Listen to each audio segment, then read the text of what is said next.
പണ്ടത്തെ ആൾക്കാരാണോ ഇപ്പോഴത്തെ ആൾക്കാരാണോ mentally strong എന്ന് പറയുന്നത് ഓരോരുത്തരുടെയും സാഹചര്യം അനുസരിച്ചിട്ടാണെന്നേ പറയാൻ പറ്റുള്ളൂ. കാര്യം ഇന്ന് നമുക്കുള്ള ഫെസിലിറ്റീസ് ഒന്നും ഇല്ലാതിരിക്കുന്ന ഒരു സമയം, ഈവൻ മറ്റുള്ളവരോട് സംസാരിക്കാനോ കണക്ട് ചെയ്യാനോ പറ്റാതെ ഇന്ന് കിട്ടുന്ന അത്രയും റിസോഴ്സസോ ജോലിക്ക് പോകാനുള്ള സാഹചര്യങ്ങളോ ഒന്നും ഇല്ലാതെയാണ് നമ്മുടെ തൊട്ട് മുമ്പത്തെ തലമുറ വരെ ജീവിച്ചിരുന്നത്.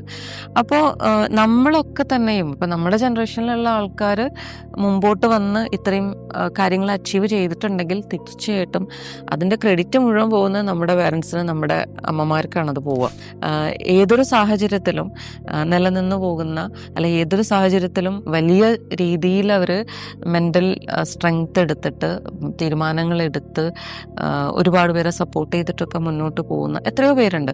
അപ്പം ഇന്ന് നമ്മുടെയൊക്കെ ജനറേഷനിലുള്ളവർ അനുഭവിക്കുന്ന എല്ലാ ആനുകൂല്യങ്ങളുടെയും, അല്ലെങ്കിൽ ഈ ഫ്രീഡം പറയുന്നുണ്ട്, ഫെമിനിസം പറയുന്നുണ്ട്, കുറേ കാര്യങ്ങളുണ്ട്. ഇതിൻ്റെ എല്ലാത്തിൻ്റെയും ബേസ് വരുന്നത് നമ്മുടെ അമ്മമാരിൽ നിന്നാണ്.